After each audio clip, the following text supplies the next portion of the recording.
Welcome back, boys and girls. Today I am at Bolton Motorcycles and I'm on another bike to show you, so let's just cut straight to the walk round, shall we?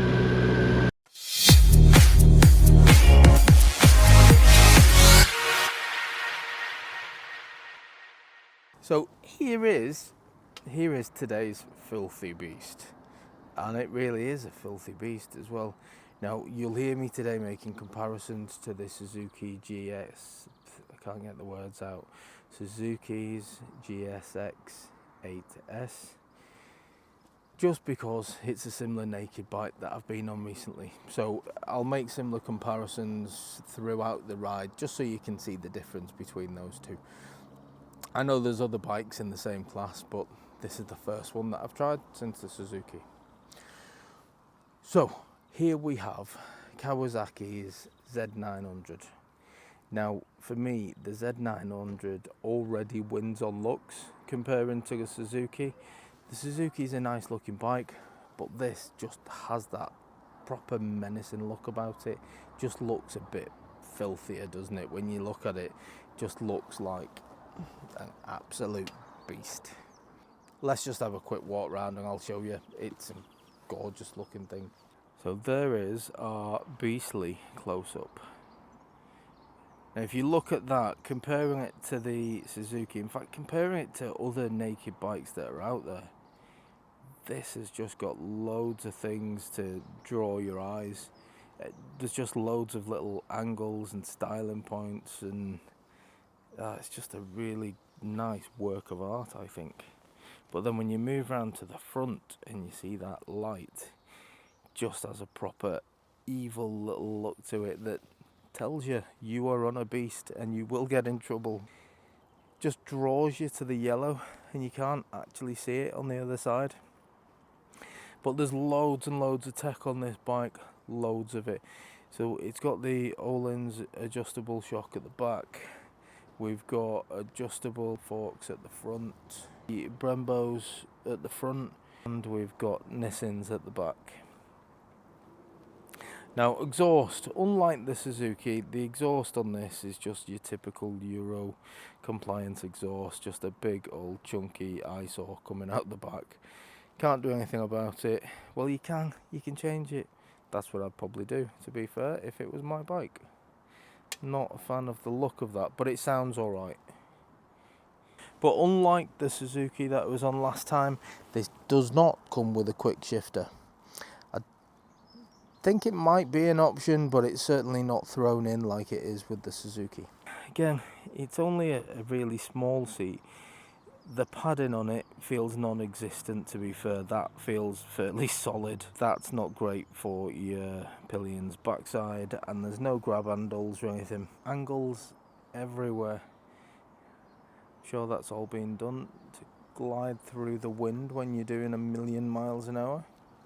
Nice clear lenses, and we've got clear lenses at the front, and they look like LEDs as well. Can't see no big bulbous orange bulb in there. So buttons.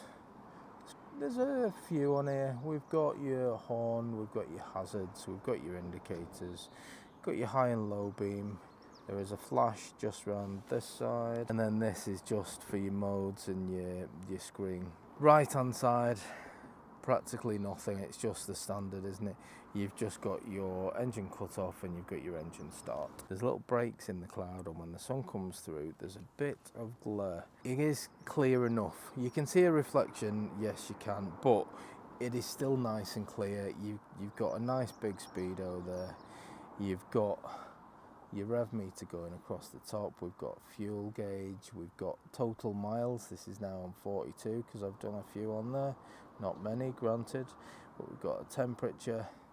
We've got clock, and then we've got your warning lights coming down either side, and we've got some buttons at the front that will just flick through. As you can see there, your total miles, your trip miles,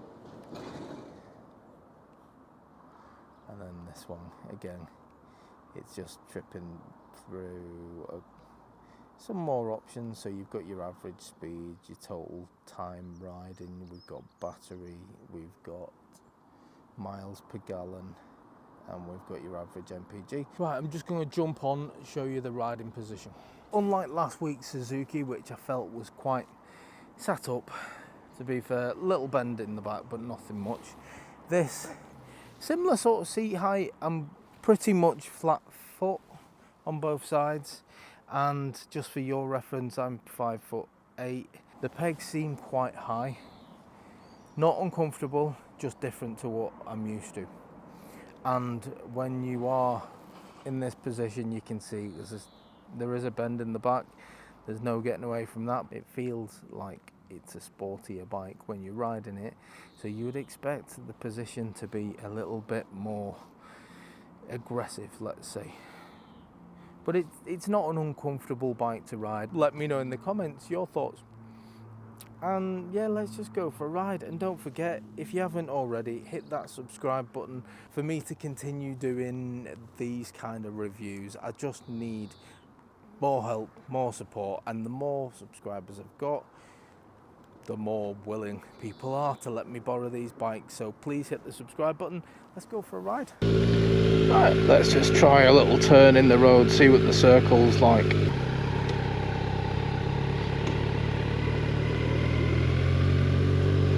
That's not bad. I mean, it's quite a wide road, so you would expect it to get round there, but it's nice and easy. It feels quite light at slow manoeuvres, like it. Another very windy day. Can't escape the wind. It's either wind or rain or both. This is a brand new bike that is on demo at Bolton Motorcycles, and because of that we are on very new rubber and the bike itself hasn't been run in.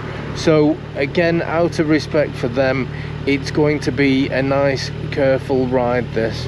I don't want to put any undue pressure on the engine before it's been run in properly. So it's just an initial impressions, just to see how it rides and feels. What I like about bikes when the traffic's bad, it's nice to do a bit of filtering. I'm being blasted by the wind, as you can probably hear already. Let's do a quick brake test while we're on the car park.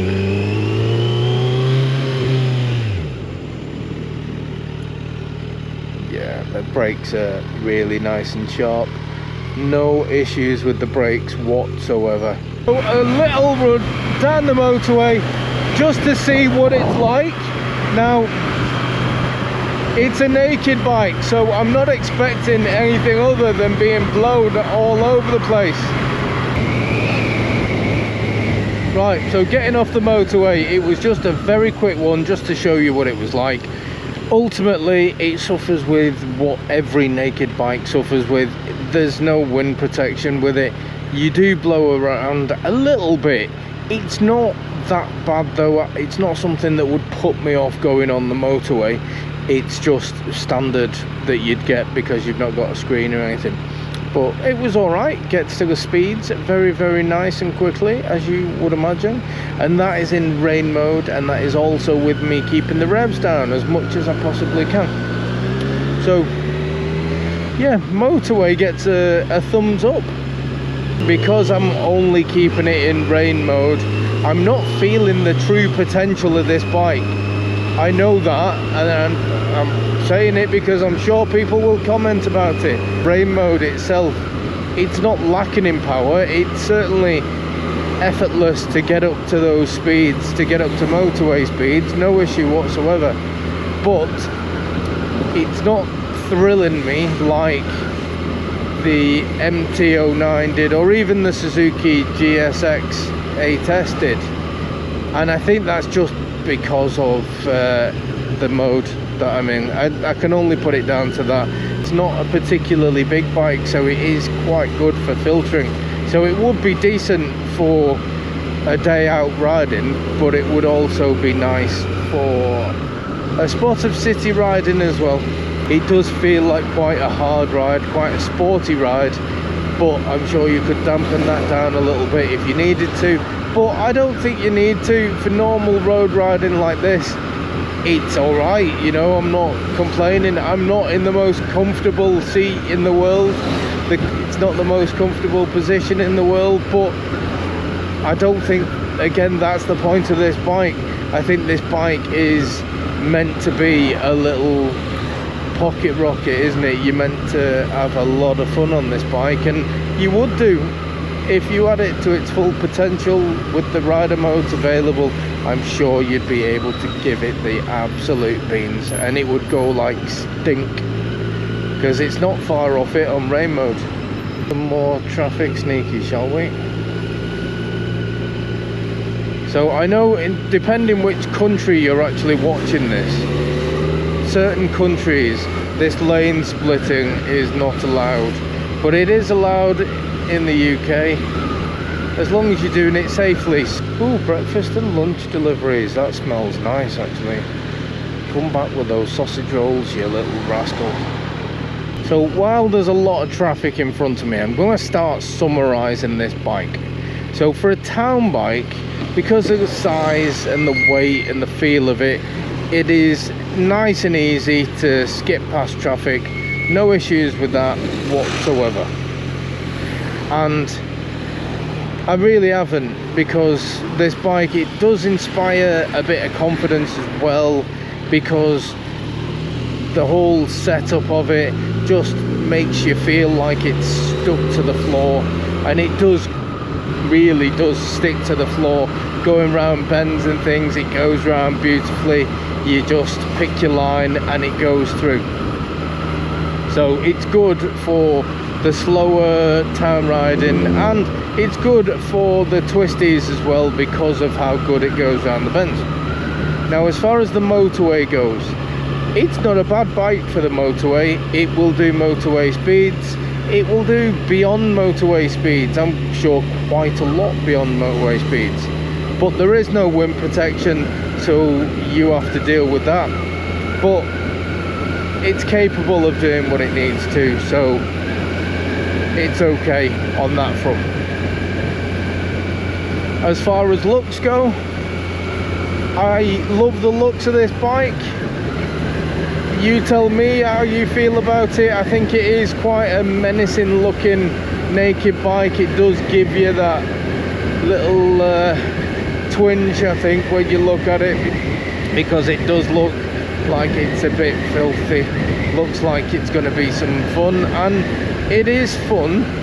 But the only thing I would say is, today in particular, because I'm limited to rain mode, because it's in the running in period, I'm not feeling its full potential. So the full potential for me is not being experienced. However, don't let that put you off. You can feel that it's got more to give, and I'm sure if you pop it in sport mode, I'm sure it would be fine, and it'll be quite nippy, and it'll be a lot of fun. I'm going to take this back to Bolton Motorcycles.